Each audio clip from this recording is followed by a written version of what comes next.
I was born and raised in Ohio, so what I find the passion for what we're developing here is it gives it an opportunity to make coal economical, but at the same time carbon conscious. Then that gives coal a fighting chance.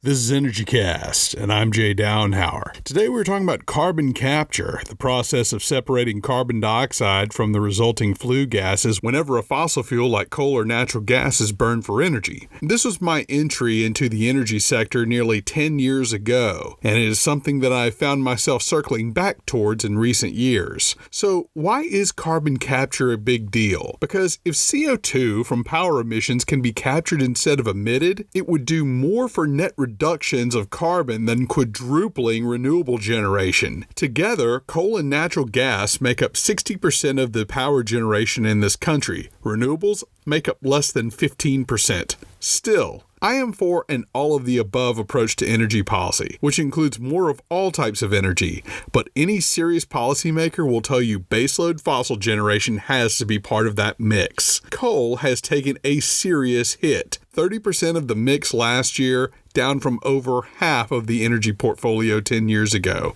That's huge. So how does carbon capture work? First off, after a fossil fuel is burned, a cocktail of gases result. Water vapor, nitrogen oxide, sulfur dioxide, and CO2, which is about 15 to 25% of the mix. If you want to isolate the CO2, the removal process is expensive in both cost and energy expended. During the years when I was representing the clean coal energy groups, as much as a third of the energy produced from a coal plant could be needed to run a carbon capture plant on the back end. It was the carbon capture group's single biggest challenge, how to handle this parasitic load. In the years that followed, an idea that's grown is making the carbon easier to capture on the front end rather than post-combustion. This family of technologies is typically known as oxycombustion or oxyfuel. Rather than burning fossil fuels in air, which as you know is mostly nitrogen, an oxygen-pure environment will produce a purer stream of CO2 in the flue gases. A year ago, I happened to sit next to one of the architects of the Net Power project based out of Durham, North Carolina. They are about to fire up a pilot facility near Houston, which uses a derivative of this oxyfuel concept, and we wish them the best. They get a lot of press and need no help from me, that's for sure. However, an oxycombustion or oxyfuel system also has an energy penalty. It requires pure oxygen, which requires an air stripper, and that can use a little juice. Still, a lot less than a post-combustion carbon capture system. Was oxycombustion the most energy efficient way to go? Today's guest could have an answer.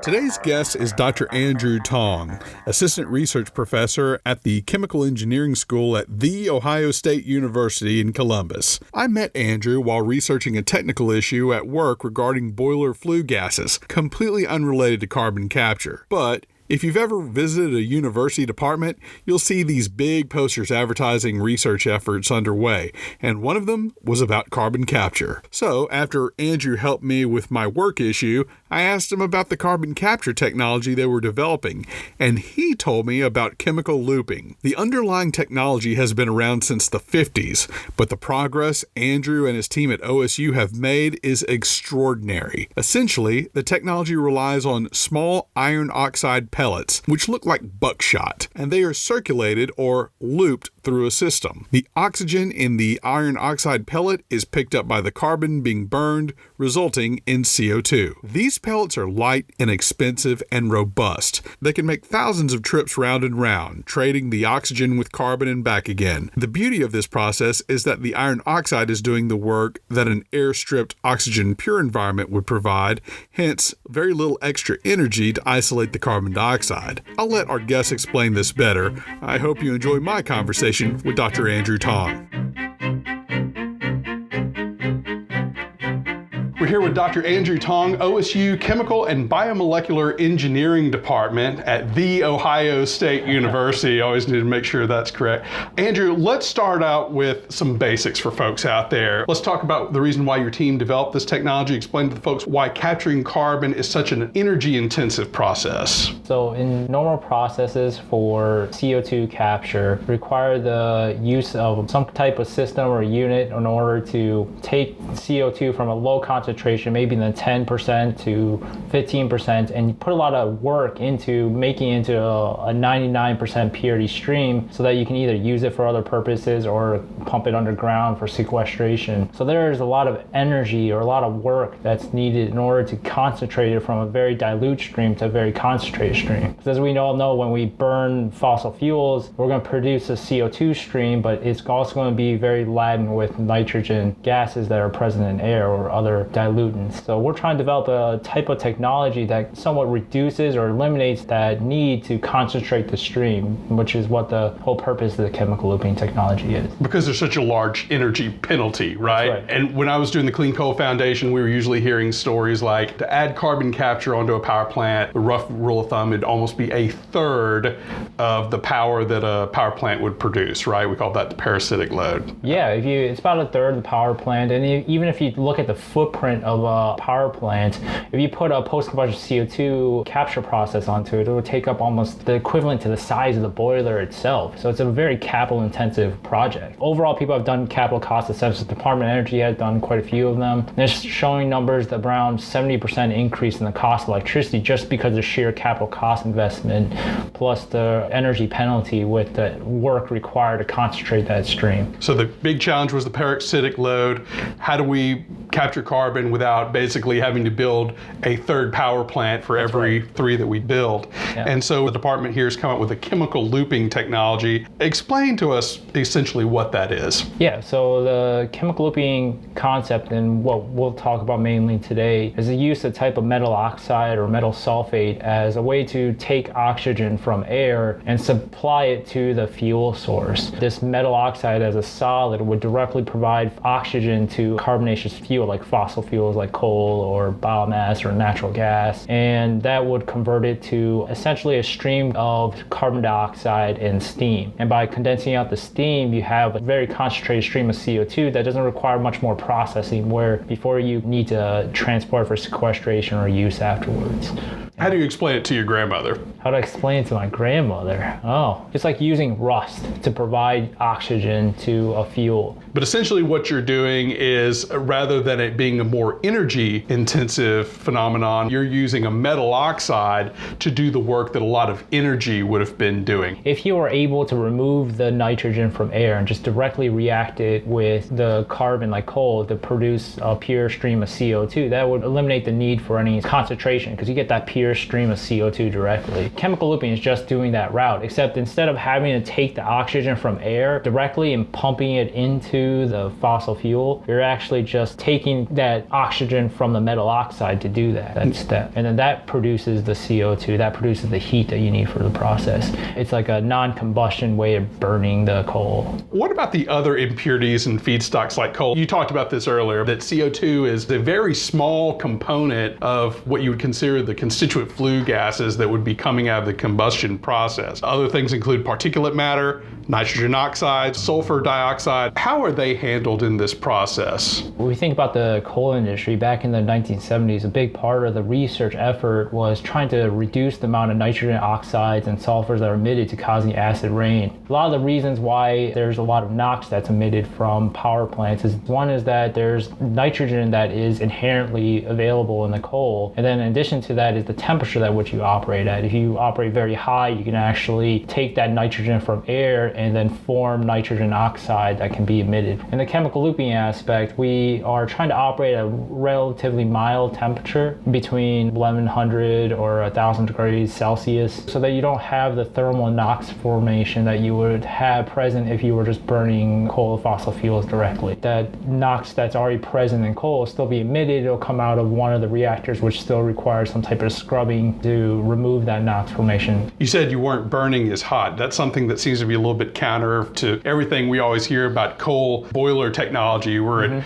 supercritical, then ultra supercritical, and what that's basically saying is you're doing it higher temperatures and higher pressures, but you're saying you're more successful when the temperature is less intense? Yeah, ideally for coal combustion, the efficiencies are much greater if you were to operate at very high temperatures. But right now, the material limitations limit how high you can raise the boiler, which kind of limits how high of efficiency you can get out of that boiler. Chemical looping system's a little bit different in that you're able to take the energy and operate at lower temperatures, but then it would be more of a reversible reaction, meaning that you're going to produce a lot of high quality heat that can go towards generating the steam, and then you can recuperate a lot of the lower temperatures heat to perform your production of CO2 in a separate reactor. But what's really unique about chemical looping, back in the 1950s and 1960s, when they first were coming up with the concepts of chemical looping, they were looking at this from a standpoint of increasing efficiency of traditional circulating fluidized bed boilers, where the fact that they could use this oxygen carrier to perform the reactions with coal at a lower temperature and then produce heat at a very high temperature for steam production was much more efficient than just burning coal directly. Today we see it as a means of CO2 capture, which we can capitalize on both aspects. There are other technologies out there. You briefly alluded to this. There's a class of technologies collectively called oxycombustion, which replaces air during coal combustion with pure oxygen. Explain how your chemical looping method is different from the oxycombustion family of technologies. Well, actually, chemical looping combustion falls within the category of oxycombustion, but the traditional approach is where you're using molecular oxygen that you separated from air in order to burn with your fossil fuel to produce a stream that's concentrated with steam and CO2. That eliminates the separation of the CO2 from the nitrogen downstream. But the challenge is that you need a cryogenic air separation device. It's not a new technology, it's really mature, but the challenge is the amount of electricity, the amount of energy you need to put in to cool the air down to negative 300 degrees Fahrenheit in order to separate the nitrogen and oxygen from each other. You're using iron to carry oxygen around your system as part of your chemical looping process. Does the iron ever wear out? Does it have to be regenerated? What has to happen to it? The challenge with the chemical looping system is that you have this material that's basically taking oxygen from air, donating it to the fuel, and it's cycling back hundreds to thousands of cycles, in which case you can imagine that material going from metallic iron, which has a cubic structure, to more of a helical structure for iron oxides. A lot of the research in chemical looping is the key is the particle, how you make it so that it maintains its reactivity, maintains its strength over time. And that was one of the research that we've been forming inside our group, try to make sure the particle can maintain over, right now, 3,000 cycles. How much time is... So a single particle can last up to at least 8 months, but we just stopped the reaction at that point. I'm assuming it can last more than a year. We know that iron's cheap, especially iron filings. Yeah. Is that all it is, or is there special fabrication? Is that expensive? Is it expensive to do it to your specifications in order to work? Well, it is a synthesized material that we're using, so we do add some ceramics inside of it, but it's nothing like rare earth elements or any of that material. We do add some ceramics to help with making sure that we can transfer the oxygen more quickly through the material. Then no different than the cement that you have on your roads. You were able to demonstrate this technology. I saw that in some of your white papers. Tell us how those tests went. Yeah, so we have a few demonstrations. In one aspect, at the National Carbon Capture Center, we demonstrated this concept for producing hydrogen and CO2. We were trying to take coal and convert it to a pure stream of hydrogen as well as a pure stream of CO2 for either sequestration or use. We built a pilot plant over at the National Carbon Capture Center in Wilsonville, Alabama, and then tied it in with a smaller version of the Kemper County unit for their trig gasifier and used that syngas to produce CO2 and hydrogen from the streams. And we were able to show that we produced a pure stream of CO2 and we're able to get conversions of their syngas to nearly pure stream of CO2. So the results were pretty good last test run that we did. We also built a pilot plant for the purpose of converting coal to CO2 and producing heat. This is the unit we built with Babcock and Wilcox. They built a 250 kilowatt pilot plant version of our chemical looping system. The results are pretty good. Again, we were able to show pure stream of CO2 being produced with heat generation from our air reactor to produce the heat necessary for producing steam. Were there any challenges that you encountered during all that testing? Most of the challenges with any first-of-a-kind technology has to do with how you deal with the startup procedures. You don't really consider the cases when you're heating up, where does the steam condense at, right? We just had to put some heat trace and modify a little bit of our particulate filters, but overall it worked out okay. You mentioned the trig gasifier. You did some work with that pilot scale unit that was used, which eventually became the full-scale Kemper County facility in Mississippi. One of the main criticisms of that Kemper County facility was the fact that they scaled up basically 2 orders of magnitude from the pilot to commercial phase. And I think a lot of people, now that they're kind of doing the lessons learned on that one, are we just scaled up too much. You've heard that, right? That criticism. Have you thought about that as far as chemical looping is being developed into commercialization? How would that scale up work? Do you think you would see the same challenges? A lot of companies have this commercialization plan where they scale to a certain size and they feel comfortable with moving larger and larger. So you imagine where you're going from lab scale, you only want to go about 10 times bigger in capacity. But when you get closer to the pilot demonstrations, the field demonstrations, you can take larger jumps. So as far as like the 100 times scale up from the other one, it's not that it hasn't been done in the past, but the reason why they did it was more because of the economy of scale that you can get, right? If you build such a large facility, you can really capitalize on the reduction in your capital cost because you built such a large capacity operations. But the risk you have there is any incremental increase in cost is actually a substantial amount of money, which is what they've ended up coming across. Learning those lessons from that, how do you think that you guys can succeed with a successful scale up? Well, actually, a lot of research these days are leaning towards not trying to build these giant industrial gas plants. They're actually trying to scale down to like more modular operations. I think that's a pretty good pathway for us at this point, is trying to look at not necessarily building a next 550 megawatt electric power plant, maybe just build a 10 megawatt, see how it performs, and just build stacks of these to do like distributed power generation around the certain neighborhoods, either using biomass as the fuel or local coal as the fuel. Seems like a modular design would reduce the risk of the capital cost investment, that if there's any escalation, is not going to be a substantial change to that city or that state. And then at the same time, chemical looping itself, since we're using this metal oxide to transfer oxygen from air to the fuel source, it's like oxycombustion, but it doesn't need an air separation unit. It only needs a single unit to produce the CO2 and the heat for steam generation. It in itself is a process intensification approach, which warrants the consideration of a modular design. The major restriction in modularizing these oxycombustion technology is that giant cryogenic air separation device that requires a substantial size to be economical. But if you eliminate the need for that and just use the chemical looping process, you may have decent economics for producing electricity at a smaller capacities. So at a commercial size facility, say a unit that was going to be putting out 500 megawatts, did you really see you guys building 10 of these and building them modularly on the same site? I would say that we can at least start off with building 10 megawatt modules to test out and see how well it performs throughout different areas. And then from there, we mature the technology to be able to build these larger facilities if needed. But what we envision with Babcock & Wilcox is a modular design of this 550 megawatt. We would have 4 or 5 of these chemical looping reactors stacked together to give you the cumulative 500 megawatt electric. When I had my interview with the small modular reactor guy, we talked about possibly retrofitting what we call brownfield sites, coal plants and nuclear sites that are already in existence. Do you think it'd be possible to retrofit a brownfield coal site with something like this? And if so, what would get yanked out? Yeah, it would be considered not necessarily retrofit, it would consider repowering. A lot of the work with Babcock & Wilcox with the coal direct chemical looping process is consider retrofit scenarios for the chemical looping technology, in which case we would use the same coal preparation devices, the same cleanup systems, and the same utility feeds to the process. The only thing we have to do is rip out the boiler and put in our chemical looping system. The boiler's got to go. The boiler's got to go, but the overall But the turbines stay and the... Turbines stay and everything.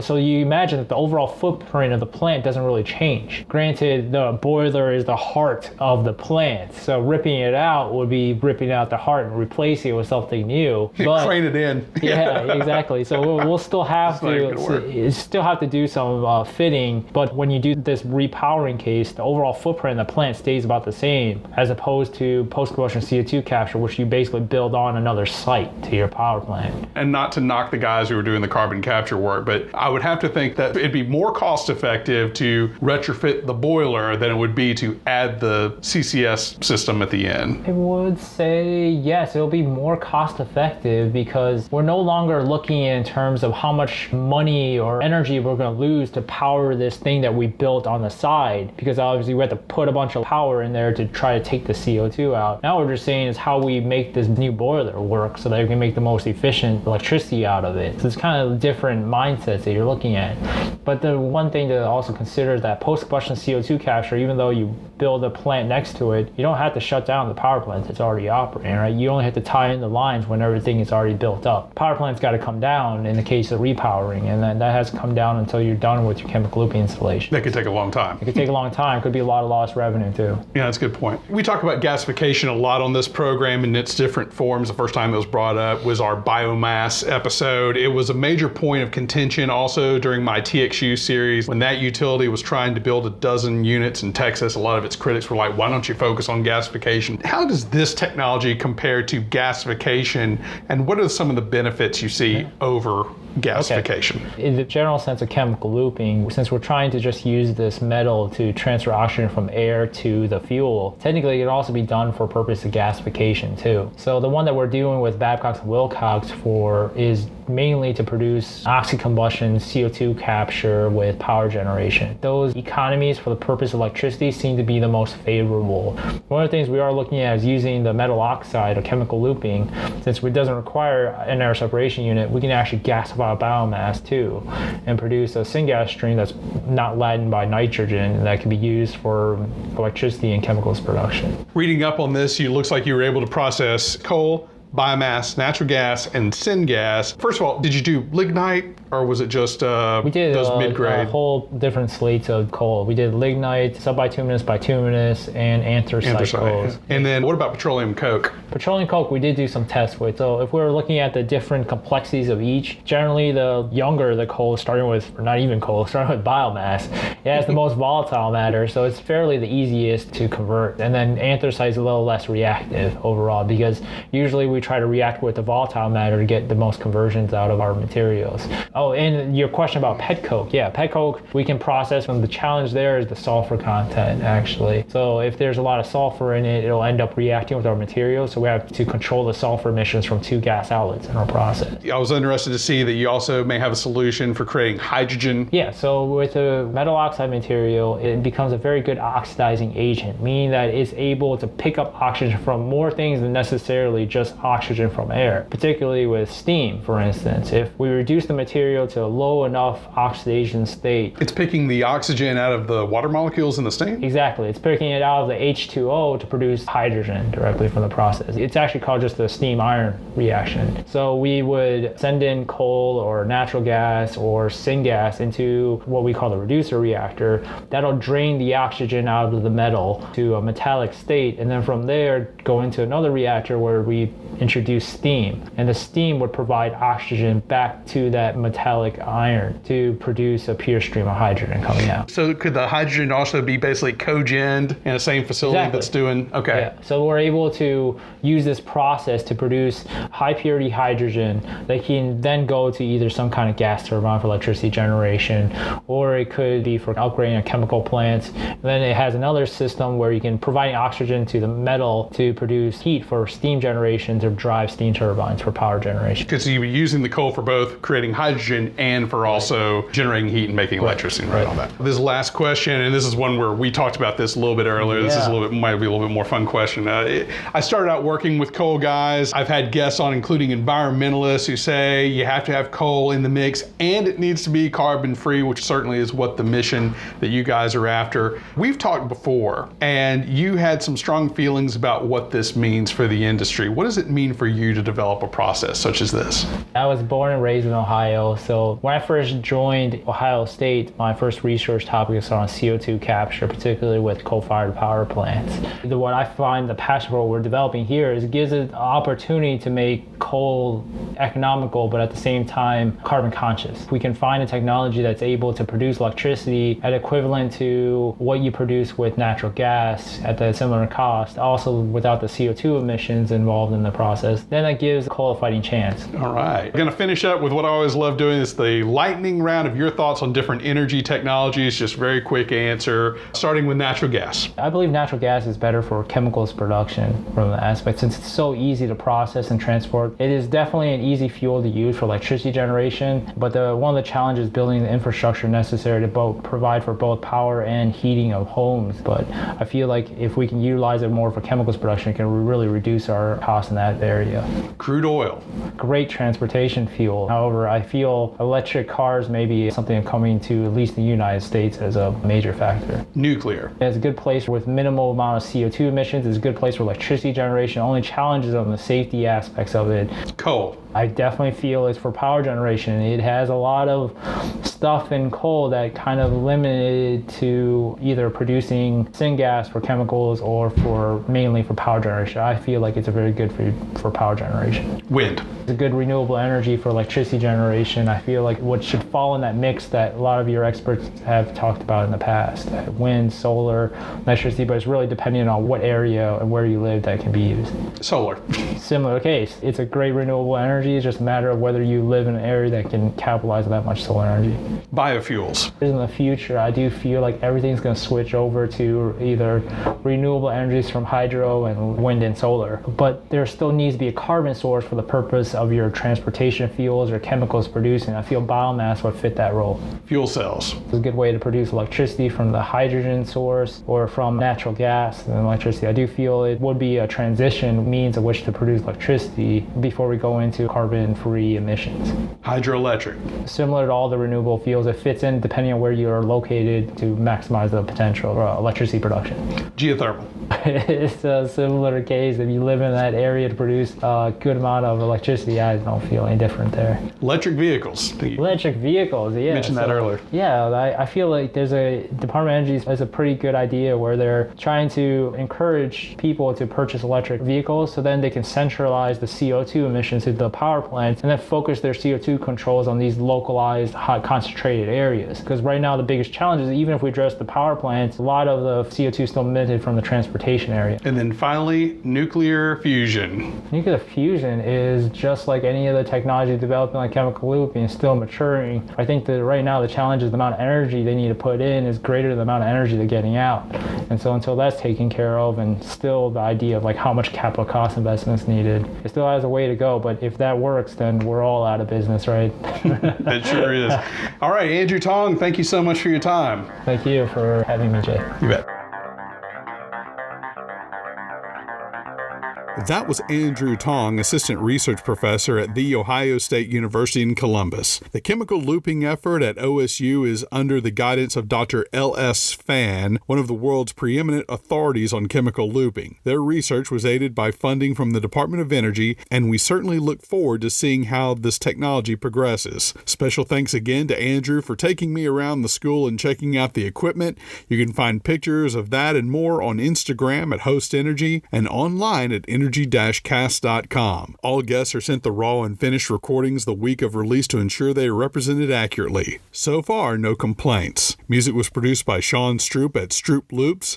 That wraps up episode 23. Be sure to join us next week when we learn how waste heat is being tapped for cooling. Until then, I'm Jay Downhauer. We'll see you next time.